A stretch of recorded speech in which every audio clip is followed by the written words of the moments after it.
এইটা পেয়ে মা তো পুরো বাচ্চা হয়ে গেছে। Good morning everyone. রোজকার মতো চলে গেছিলাম পড়াতে। আর স্টুডেন্টদের বাড়ি থেকে আজ দিয়েছিল পরোটা আর বেগুন ভর্তা, যেটা ছিল খুব টেস্টি। বাড়ি এসে স্নান-টান সেরে আরও একটা পড়ানো কমপ্লিট করে চলে এলাম লাঞ্চে। এখানে ছিল ডাল, ভাত, আলু সেদ্ধ, বাঁধাকপির তরকারি। তারপর খেয়ে নিলাম কিছু ফল। বিকেলবেলা মাখানা খেয়ে সোজা চলে গেছিলাম পড়াতে। পড়ানোর পরই মার সাথে মিট করলাম। গেছিলাম আমাদের বাড়ির সামনের মলটায়। একটা কারণে আজ মাকে মলে নিয়ে গেছি। মা সেটা তখন জানতো না। অ্যাকচুয়ালি মার না খুব হুডি কেনার শখ, সেটা আর কেনা হয়ে ওঠেনি। আজকে তাই মাকে নিয়ে চলে গেছিলাম এই কারণেই।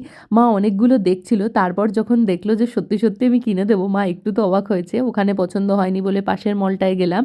সেখানে দেখলাম খুব সুন্দর করে ক্রিসমাস ট্রি সাজানো। ওখান থেকে একটা পছন্দ হয়, সেটা নিয়েও চলে আসি। বাড়ি এসে মা তো সাথে সাথেই হুডিটা ট্রাই করবে বলে বসে পড়েছে। আর মার চোখে মুখে সেই এক্সাইটমেন্টটা ফুটেও উঠেছে। আর এই হুডি পেয়ে মা তো লিটারেলি বাচ্চাদের মতো নাচানাচি শুরু করে দিয়েছে। আর মাকে দেখে আমিও খুশি হয়ে গেছি। আজকের মতো চলি, বাই।